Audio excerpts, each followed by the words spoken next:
Jazallah Sayyidina Muhammadan al-akhara. Jazallah Sayyidina Muhammadan al-akhara. Assalamualaikum warahmatullahi wabarakatuh. Alhamdulillah, alhamdulillahil qail fi kitabihil karim. A'udzu billahi minasyaitonir rajim. Qalu subhanaka la ilma lana illa ma 'allamtana innaka antal alimul hakim.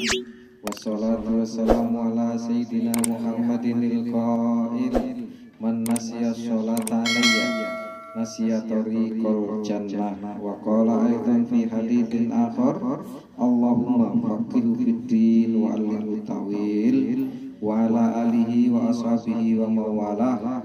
La haula wa la quwwata illa billah. Wa ba'du, yang terhormat Shahibul Bait Mbah Jaikem. Ini rumah beliau, anaknya ya. Anaknya siapa namanya, Mbah? Anto, Mas Anto dan keluarga yang insya Allah diberkahi Allah. Amin ya rabbal alamin. Ibu-ibu yang tidak bisa saya sebutkan satu persatu, tapi yakin sore ini kita juga dikaruniai dengan umur yang berkah. Amin ya rabbal alamin. Sudah berapa kali kajian kita tentang fikih, tentang bagaimana sholat jamaah, tentang bagaimana kemarin apa di tempatnya Bu Mira? Apa Bu?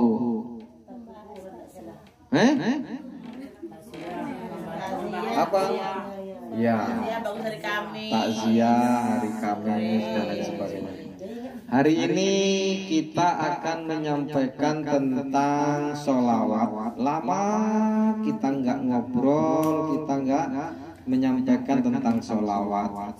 Man sholla alayya anal hadir. Siapa orang yang bersolawat kepadaku, aku hadir, kata Rasulullah. Artinya Rasul itu sebenarnya enggak mati, Ibu. Rasul itu masih melingkupi kita. Rasul itu manusia yang luar biasa, yang dikaruniai oleh Allah berupa kelebihan-kelebihan yang tidak diberikan kepada manusia yang lain. Bisakah syafaat itu ada saat ini? Bisa, Ibu. Syafaat itu juga diberikan saat di dunia. Terlebih nanti syafaat itu akan diberikan di akhirat. Apa sih syafaat? Syafaat itu adalah pertolongan. Jangan jenengan bilang Rasulullah nggak bisa nolong jenengan. Masya Allah. Bagi siapa ini? Bagi orang yang memang bersolawat. Salah satunya bukti kita cinta sama Rasulullah adalah memperbanyak solawat. Allah bersolawat, malaikat bersolawat. Kemudian Allah mengajak orang-orang beriman untuk bersolawat. Sholat tidak sah kalau nggak ada solawat. Doa itu tidak akan pernah sampai ke haribaan Allah kalau tidak didahului dengan sholawat, diakhiri dengan sholawat. Jadi pengantar sholawat itu. Bahkan nanti Ibu, saat kita di padang mahsyar itu akan kelihatan mencorong. Apa yang mencorong? Yang mencorong adalah tangan dan rambut kita serta kaki kita. Itu bagi siapa? Salah satunya bagi orang yang banyak bersolawat. Bayangkan Bu. Jadi syafaat itu muncul di dunia, juga muncul di akhirat, Ibu. Pernah mungkin saya ceritakan, tapi perlu diulang kembali. Saat peringatan Maulid Nabi di London, orang-orang London itu kalau peringatan Maulid Nabi nggak kayak kita, Ibu. Nggak kayak kita cuman hadroan begini, debrang debrung. enggak, mereka pakai tembak. Dar. Jadi mereka itu bawa tembak beneran. Dan memang di negara itu tembak itu biasa, Bu. Tembak beneran yang untuk nembak orang. Jadi orang banyak bawa tembak. Dar. Jadi itu sebuah kepuasan. Atau kalau barangkali pengorbanan. Saking senengnya sama Rasul, memperingatinya dengan cara apa? Bukan menghambur-hamburkan uang, tapi setiap satu tembakan itu berapa uang yang harus dikeluarkan. Nah, begitu kalau kita kembang api lah. Kalau kita kembang api. Tapi tembak beneran, ini tembak beneran. Begitu saling tembak-tembak ke atas itu, ada yang nyasar pelurunya ke anak kecil. Anak kecil ini bukan orang Islam yang nonton sama ibunya. Begitu nonton sama ibunya, saking asiknya ngelihat orang tembak-tembakan, kena di dadanya. Begitu kena di dadanya, ibu apa yang terjadi? Dilarikan ke rumah sakit, dan rumah sakit yang di London itu tidak sanggup untuk mengambil pelurunya karena pelurunya itu sudah dekat dengan jantung. Saat mau diambil, jantungnya akan terkena sayatan pisau itu, hingga akhirnya direkomendasikan untuk berangkat ke Amerika. Karena orang kaya langsung berangkat ke Amerika. Sampai di Amerika, ibu, apa yang terjadi? Ketujuh dokter ini keluar dari ruangan, ibu. Kemudian apa? Ngomong sama si ibu ini, "Hai ibu, aku tidak sanggup lagi untuk menyelamatkan anak ibu. Anak ibu pasti mati. Karena kalau disayat sedikit saja, itu akan melukai jantung dan itu akan menemukan kematian." Lalu apa yang terjadi? Ibu ini marah semarah-marahnya, memaki-maki Rasulullah. "Muhammad, katanya engkau penyelamat. Muhammad, aku dengar dari dakwah orang-orang Islam di daerah ini, engkau adalah juru penyelamat. Muhammad, kenapa anakku sampai mati? Gara-gara melihat umatmu merayakan kelahiran kamu. Muhammad, jika memang engkau adalah Nabi Allah, utusan Allah, tolong anakku Muhammad, jangan pernah mati anakku Muhammad." Apa yang terjadi? Begitu si ibu ini belum sampai selesai, pengen memaki-maki lagi, lalu si anaknya ini lari dari kamar. Bukan lari, dia ngedor-ngedor pintu karena pintunya ditutup kan sama dokter. Ibu, buka pintunya, buka. Itu ada orang lari, jangan sampai lari ibu. Dia orangnya ganteng banget ibu. Siapa dia? Dia menolong aku ibu. Artinya anak ini didatangi oleh Rasulullah. Kemudian apa yang terjadi? Ternyata anak ini, Masya Allah, selamat dari maut itu ibu. Ternyata dia ditanya oleh ibunya. Siapa yang datang? Seorang yang luar biasa, gantengnya belum pernah saya melihatnya, dan dia hanya mengelus dadaku. Dan kemudian, "Saya sehat ibu, saya sehat seperti ini ibu, jangan biarkan dia pergi, dia baru lewat sini ibu." Dikejar sudah tidak ada. Dan itulah siapa bu? Rasulullah. Jadi ibu, kalau kita punya masalah sebesar apapun, sholawat. Karena dengan sholawat itu akan menolong kita. Banyak betul peristiwa yang saya alami, dan itu tertolong oleh sholawat. Jenengan sedih bersolawat, sambil gurau nggak apa-apa bu bersolawat. Kalau ibadah yang lain itu harus serius ibu. Maksudnya serius apa? Serius itu apa? Ya harus serius. Tapi sholawat nggak usah serius, nggak apa-apa ibu. Jual bakso sholawat. Apalagi terus nanti sambil nyanyi boleh sholawat. Nah, yuk kita tutup dengan sholawat ibu. Sholawat apa bu? Sholawat Busro. Sholawat Busro. Gak usah. Allahumma sholli wa sallim ala sayyidina Muhammadin sahibil busra, sholatan tubassiruna biha wa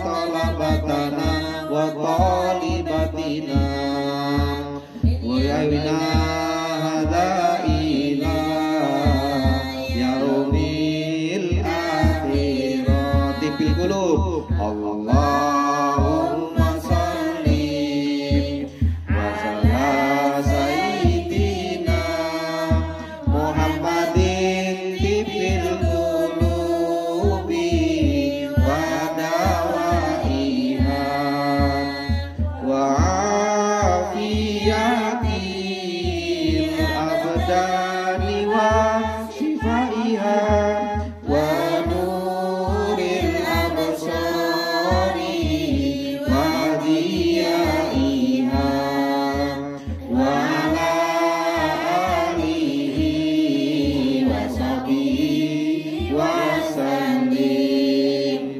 Banyak betul Ibu pertolongan dari sholawat jenengan. Saya buktikan Bu ya, sering nggak punya duit misalnya sholawat Bu.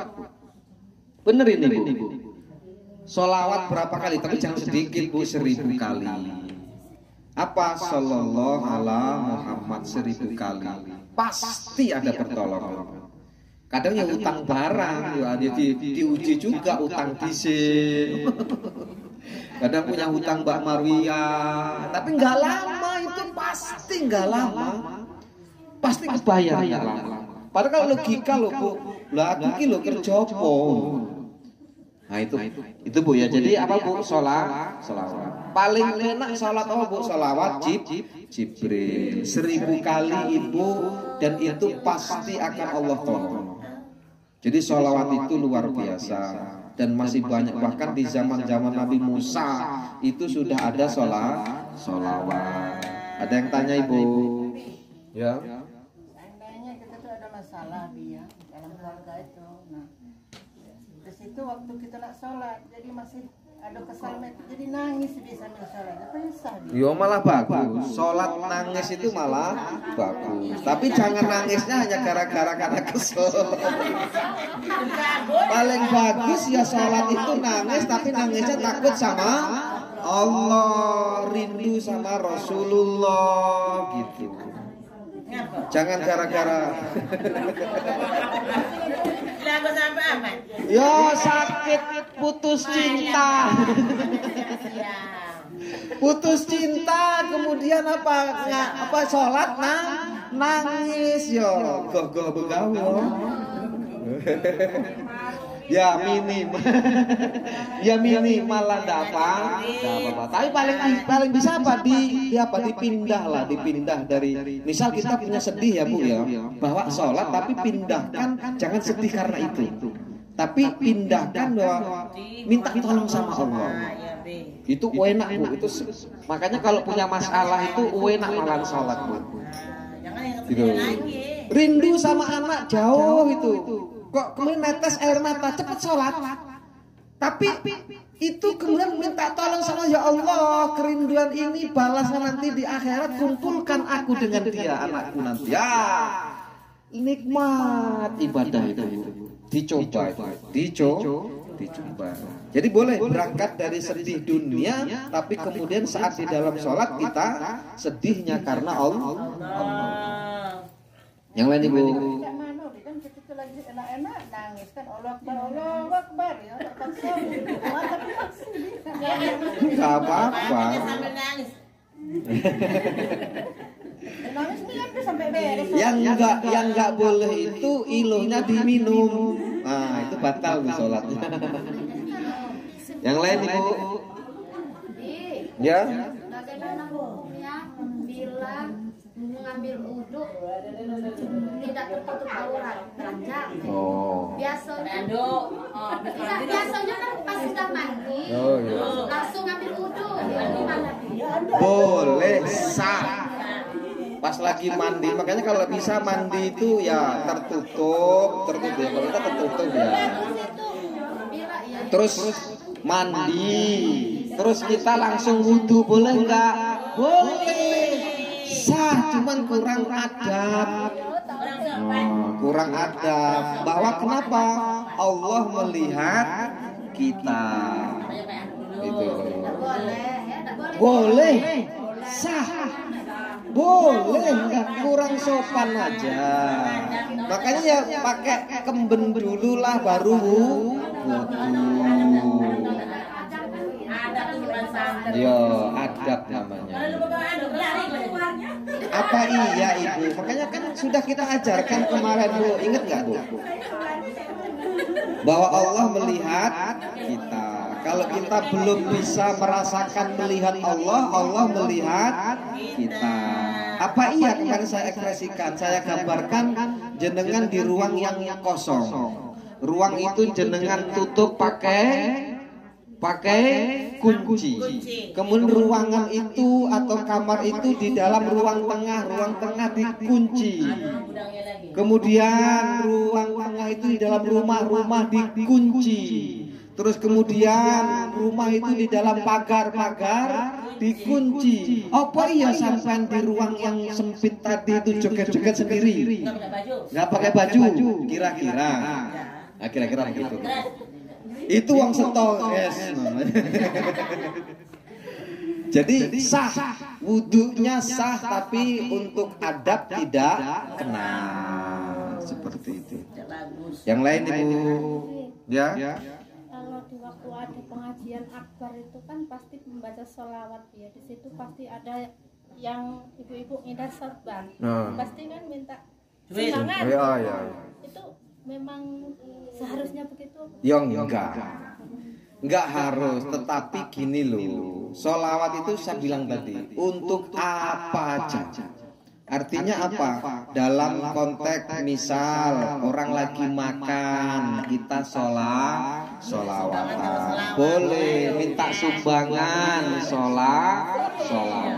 Orang mati, sholawatan. Mengantar manten, sholawatan. Apalagi? Orang yasinan, sholawatan. Wong berduka, sholawatan. Seneng, sholawatan. Syukuran, sholawatan. Pemenuh. Mau ke kubur sholawatan. Ke kuburan, sholawatan. Loh, banyak tuh keterangan. Ada orang itu dalam mimpinya melihat alam kubur itu semuanya disiksa. Tetapi ternyata begitu ada seorang alim yang lewat kuburan itu kemudian baca sholawat sekali, itu Allah angkat seluruh azab orang kubur. Coba sholawat, tempat mingit sholawatan, masuk pasar sholawatan, mau naik kendaraan sholawatan, sepanjang di kendaraan sholawatan, nggak enak sih, nggak pas sholawatan. Apalagi nanam sholawatan, mudek bakso sholawatan. Itu. Kenapa bahasanya ini? Innallaha wa malaikatahu yusholluna 'alan nabi. Sesungguhnya Allah dan para malaikat bersolawat, dan itu pakai fi'lul mudhari'. Nah ini belajar ilmu nahwu ini. Fi'lul mudhari' itu kalau dalam bahasa grammarnya adalah present continuous tense. Nah, present continuous tense itu kalau bahasa kita apa Bu? Sedang dan terus menerus. Saya duduk, sedang dan terus menerus. Ana ajlisu, berarti sedang duduk dan terus akan duduk. Tapi kalau ana jalas tuh, aku duduk, pakai fi'lul madhi, pakai past tense, itu berarti saya sudah duduk. Selesai, saya sudah berdiri, sudah jalan kemana. Tapi begitu pakai fi'lul mudhari', berarti itu sedang dan terus menerus. Allah sedang dan terus menerus. Malaikat sedang dan terus menerus bersolawat. Makanya kalau ditanya Allah lagi ngapain Bu? Bersolawat. Jadi kerjaannya Allah bersolawat, berarti kerjaannya malaikat bersolawat. Karena dalam Al-Quran Allah dan malaikatnya sungguh sedang dan terus menerus bersolawat. Hebat enggak Bu? Makanya sampai ngopo wae solawat. Wis sholat paling enak yo aja nang WC ngono. Wis pokoke waktu haid sholawat, batal sholawat, waktu junub boleh sholawat. Sholat, pokoknya sholat. Sampean yo lek isih sedina yo ora krasa, Bu. Lek wis bendina 1000 nah baru krasa. Ada pertolongan Allah.